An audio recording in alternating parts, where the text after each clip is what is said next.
আসসালামু আলাইকুম। এসএটিভির পক্ষ থেকে সবাইকে স্বাগতম। আশা করছি সবাই ভালো আছেন। তো আজকে আমি দেখাবো কিভাবে ইনডিজাইনে আপনার কপি করতে হয়, কিভাবে পেস্ট করতে হয়, কিভাবে আনডু করতে হয়, কিভাবে রিডু করতে হয়, কিভাবে লক করতে হয় এবং কিভাবে আনলক করতে হয়। তো এই বিষয়গুলো, খুঁটিনাটি বিষয়গুলো আজকে আমি দেখাবো কিভাবে আপনার এই কাজগুলো করতে পারেন, কিভাবে সম্পূর্ণ করতে পারেন। আজকে আমি এই বিষয়গুলো দেখাবো। তো যদি এই চ্যানেলে আপনি নতুন হয়ে থাকেন তাহলে অবশ্যই চ্যানেলটি সাবস্ক্রাইব করবেন। তো ভিডিওটি ভালো লাগলে অবশ্যই লাইক কমেন্ট শেয়ার করবেন। তো চলুন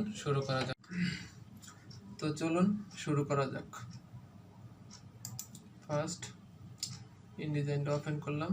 ইনডিজাইনটা ওপেন করার পর আমরা আমাদের কাজে ফিরে যাব।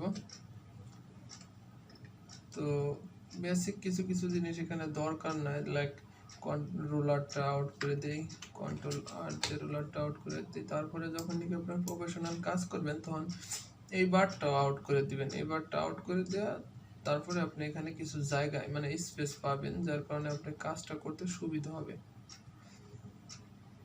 অ্যাডভান্সে থেকে এসেনশিয়ালে প্রেস করলে আপনার এই সাইডটা আপনার একটু শর্টকাট হবে, এই সাইডটা একটু বড় হবে যাতে আপনার কাজটা করতে সুবিধা হয়। তো এই প্লেটটা আপনি আরেকটু ভিতরে দিতে পারেন, এই স্পেসটা আপনার এভাবে বাড়বে। যখন আপনি প্রফেশনাল কাজ করবেন তখন আপনি এভাবে করে নিতে পারেন। তো আমরা অ্যাডভান্সে রাখছি। তো আজকে আর কাজে ফিরে যাই আমরা। আজকের কাজের বিষয়টা হলো কিভাবে আপনি শেপটা কপি করতে পারেন, কিভাবে পেস্ট করতে পারেন, কিভাবে একই জায়গায় আপনি জাস্ট এই শেপটা আমি কি করলাম একটু ছোট করে নেই। ছোট করে নেওয়ার পর আপনি এই শেপটার কি করলাম কপি করব। তো কপি করার পর আমি দেখা যাচ্ছে যে এই সেম শেপটা আমি একই জায়গায় পেস্ট করতে চাচ্ছি, লাইক এরকম এই জায়গাটার মধ্যে আমি পেস্ট করতে চাই। তো তাহলে আমাকে কি করতে হবে, এটা সিলেক্ট করতে হবে এডিট মেনু থেকে কপি শর্টকাট হচ্ছে Ctrl+C। তো একই জায়গায় যদি আমাকে পেস্ট করতে হয় তাহলে এডিট মেনু থেকে পেস্ট ইন প্লেস, এটা শর্টকাট হলো Ctrl+Alt+Shift+V। এটা পেস্ট করলে আপনার ওই জায়গায় এটা প্লেস হবে বা পেস্ট হবে। তো প্লেসও হবে আবার পেস্ট হবে। প্লেস মানে আমরা ওই জায়গায় প্লেস করতেছি, আর পেস্ট মানে রিপিট করতেছি জিনিসটাকে। তো এই জিনিসটা তো আমরা অবশ্যই জানি এবং বুঝি। তো এই যে আমি এই জিনিসটা একটু সরাই দেখাই যে ওই জিনিসটা ঠিকই আপনার এখানে পেস্ট হয়ে গেছিলো। তো এখানে আমরা কি করব, একটু ব্যাগে চলে যাব। ব্যাগে যাওয়ার জন্য আমরা সাধারণত জানি যে Ctrl+Z দিলে ব্যাগে চলে যাওয়া যায়, ইলাস্ট্রেটরের সিস্টেম। আর ফটোশপের সিস্টেম তো আমরা জানি Ctrl+Z দিলে সাধারণত ফটোশপ দিয়ে ব্যাগে চলে যাওয়া যায়। আবার এখানে সিস্টেম আমি বলতেছি যে আমি যেই পেজটা ব্যাগে একটু বেশি চলে গেছি, জাস্ট আমি একটু বেশি মানে একটু দরকার আমার আরেকটা পেজ সামনে, তার মানে তখন আমি কি করতে পারি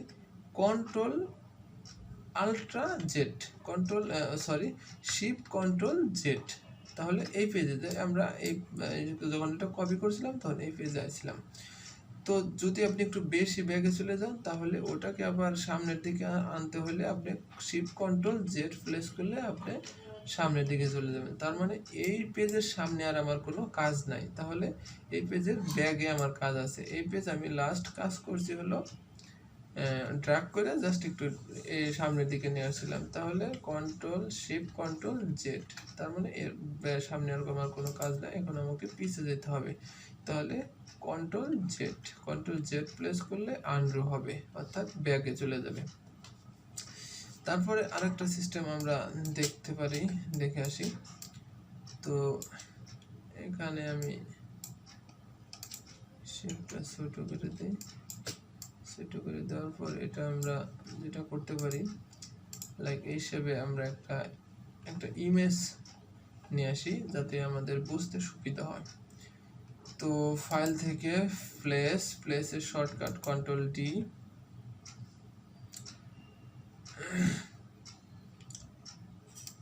প্লেস আমাদের ড্রাইভে চলে যাই,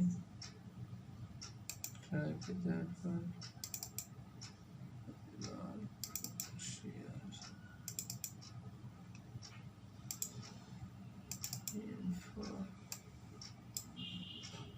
আমরা এই ইমেজটাই নেই,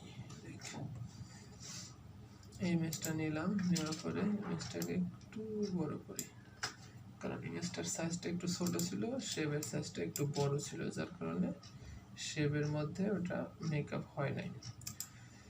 তো এখন আরেকটা শেপ সিলেক্ট করতে হবে, আরেকটা শেপ সিলেক্ট করলাম। এখন যেটা করব আমরা, যে এই ইমেজটা যে ইমেজটা এখানে আবার দেওয়া আছে, এই ইমেজটা আমি চাচ্ছি এখানে প্লেস করতে। তো এখানে আমরা কি করতে পারি, এই যে কার্সারটা দেখতে পাচ্ছেন আপনারা, কার্সারটা যখন নাকি ইমেজের উপরে নিতেছি তখন হাতের মতো হচ্ছে একটা, মানে হ্যান্ড, এই হ্যান্ড এর মতো যখন হবে তখন জাস্ট একটা ক্লিক করলে, যখন আপনার এই হ্যান্ড হওয়ার মানে হলো ইমেজটা সিলেক্ট করবে আপনাকে, যদি হ্যান্ড না হয় তাহলে এই যে তখন আপনাকে ইমেজটা সিলেক্ট হবে না, শেপটা সিলেক্ট হবে। তো আমি ইমেজটা সিলেক্ট করতে চাচ্ছি, ইমেজটা সিলেক্ট করলাম, সিলেক্ট করার থেকে এডিট মেনু থেকে কপি করার পরে এই ইমেজটা চাচ্ছি আমি এই জায়গায় পেস্ট করতে। তো এখান থেকে তো চাইলে আমি ইমেজটা নিয়ে আসতে পারবো না, কারণ এখান থেকে ইমেজটা নিয়ে আসলে পুরো শেপ ধরে আসবে, আর যদি শুধু ইমেজ আনতে যাই তাহলে এই ইমেজটা এইভাবে চলে আসবে। তো এখানে তো অটোমেটিকলি মাস্কিং করা, যার কারণে ইমেজটা শো করতেছে না, ইমেজটা কিন্তু ওই শেপের মধ্যেই। তাহলে আমরা আনডু করব, একটু ব্যাকে যাব, ব্যাকে যাওয়ার পর আমাকে যেটা করতে হবে, এই ইমেজটা সিলেক্ট করতে হবে, এই শেপটা সিলেক্ট করতে হবে। যদি সিলেক্ট না করি তাও সমস্যা নাই, এটা যে কোনো একটা বক্সের ভিতর আপনার নিয়ে আসবে। তারপর আমরা এটা সিলেক্ট করে নিলাম, সিলেক্ট করে নেওয়ার পর এডিট মেনু থেকে পেস্ট ইনটু মানে কোনো একটা জায়গার মধ্যে ওই ইমেজটা আমি পেস্ট করতে চাই। পেস্ট ইনটু শর্টকাট হচ্ছে Ctrl+Alt+V, আর একই জায়গায় পেস্ট করতে চাই তাহলে শিফট Ctrl+Alt+V, Ctrl+Alt+Shift+V প্রেস করলে একই জায়গায় দ্বিতীয়বার প্লেস হবে বা পেস্ট হবে, যেটাই বলেন। তো আমরা এই পেস্ট ইন্ট্রো দিয়ে দেখব, পেস্ট ইন্ট্রো দেখেন এটা চলে আসছে। তো এই ইমেজটা আমরা ইজিলি এখানে নিয়ে আসলাম। অনেক সময় হয় যে একই ইমেজ দ্বিতীয় জায়গায় ইউজ করার জন্য, তো ওই ইমেজটা দ্বিতীয়বার আমি না আনার সুবিধার্থে, যে এই জায়গায় ইমেজটা আছে, তো এই সুবিধার্থে আমি এখান থেকে কপি করে পেস্ট ইন্ট্রো দিলে আমার এটা রিপিট চলে আসবে। তো দ্বিতীয়বার আমাকে ওই ইমেজটা প্লেস করতে হলো না। তো এইভাবে আমরা সাধারণত ইমেজগুলোকে এভাবে পেস্ট করতে পারি বা প্লেস করতে পারি, একই জিনিস বারবার রিপিট করতে পারি, এই ব্যাপারে কোনো সমস্যা নাই। আমরা যেভাবে খুশি সেভাবেই নিজের ইচ্ছা মতো করতে পারি, নিজের ইচ্ছা মতো ক্রিয়েট করতে পারি, কাস্টমাইজ করতে পারি, কোনো সমস্যা নাই। তো এখানে আমি আরেকটা জিনিস দেখাবো যে কিভাবে আপনার জুম ইন হয় এবং জুম আউট হয়। তো এখানে আমরা দেখতে পাচ্ছি যে হ্যান্ড টুল, এই হ্যান্ড টুলে প্রেস করলে সাধারণত হ্যান্ড আকারে একটা আইকন আসবে। এই হ্যান্ড টুল দিয়ে আমরা এই আপনার যে এটা আছে, ডকুমেন্ট আছে, ডকুমেন্টটাকে কিভাবে এদিক সেদিক করতে পারি, সরলরা করতে পারি কাজের ক্ষেত্রে বা কাজের সুবিধার্থে। এটা ইজি, এটা শর্টকাট আছে, কন্ট্রোল স্পেস চাপলে এটা শর্টকাট হচ্ছে আপনার কন্ট্রোল স্পেস চাপে ড্র্যাগ করলেই হ্যান্ড টুল হয়ে যাবে। আমি এটা দেখাচ্ছি এটার পরে। তারপর দেখাচ্ছি এখানে আপনার আই গ্লাস দেওয়া একটা আইকন দেওয়া দেখা যাচ্ছে এখানে আই গ্লাসের মতো। তো এটার সিস্টেম হলো আপনার জুম করা এবং জুম আউট করা, zoom in and zoom out. তো এখানে দেখছেন কার্সারের মধ্যে একটা প্লাস আইকন দেখা যাচ্ছে, এটার মানে হচ্ছে এটা ক্লিক করলে জুম হবে, ক্লিক করলে জুম হবে, ক্লিক করলে জুম হবে। আলট্রা ধরে ক্লিক করলে মাইনাস হবে, এতক্ষণ জুম হয়েছে এখন মাইনাস হবে। তো এটার কাজ হচ্ছে আপনার zoom in and zoom out, zoom in and zoom out. তো জুম ইন জুম আউট এটা তো আমরা দেখলাম। এখন এই টুলে তো আমরা ছিলাম, যার কারণে ওই কাজগুলো ওই টুলের মাধ্যমে হয়েছে। তো আমরা এখন আসি আপনার কি বলে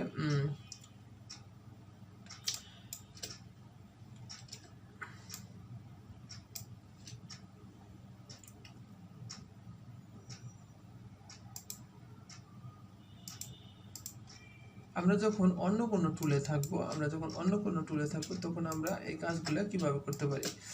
just just control shift place করলে আর মাউসের কার্সার দিয়ে আপনি যদি ক্লিক করেন তাহলে এটা প্লাস হবে, জুম ইন হবে। আর যদি সাথে আলট্রা প্রেস করেন তাহলে জুম আউট হবে, মাইনাস হবে। এই যে দেখছেন এটা মাইনাস হচ্ছে। তো আমরা বুঝতে পারলাম সাধারণত zoom in and zoom out.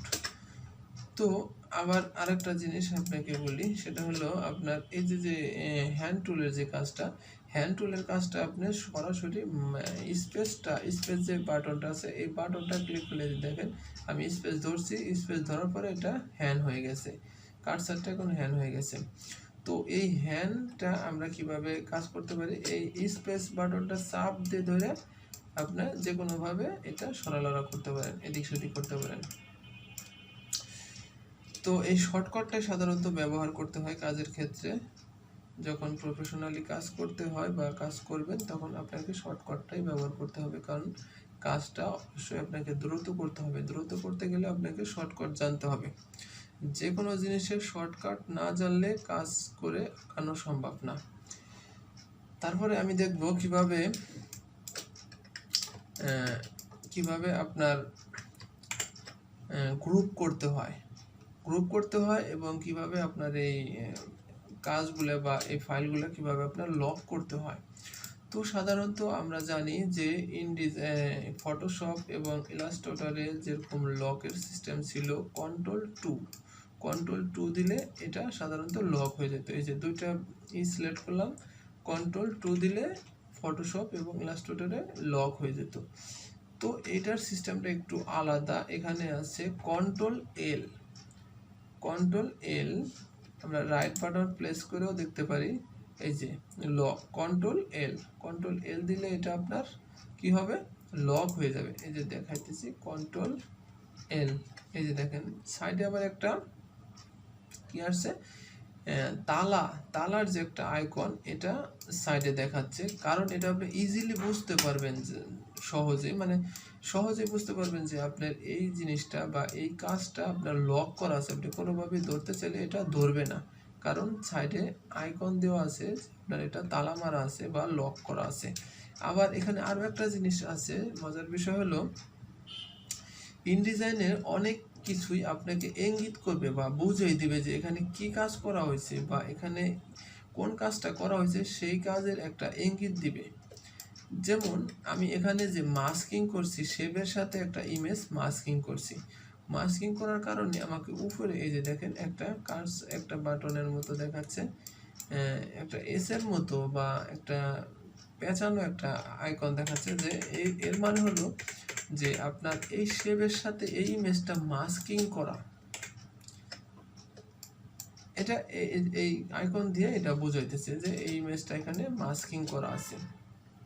এটাকে আমরা আউটও করে দিতে পারি, কন্ট্রোল এইচ চাপলে এটা আউট হয়ে যাবে। আপনার যে আইকনগুলো ব্যবহার হয়েছে বা যে যখন নাকি আপনি টেক্সট বা শেপ নেন, সাইডে একটা এরকম সাইডে একটা এই মার্ক থেকে যায়। তো এটা আপনি আউট করতে চাইলে কন্ট্রোল এইচ প্রেস করবেন, তাহলে এটা আউট হয়ে যাবে। আবার কন্ট্রোল এইচ প্রেস করলে আবার চলে আসবে, এই যে দেখেন, এই যে। তো এটা আমি আউট করতেছি না। আবার আরেকটা জিনিস দেখব,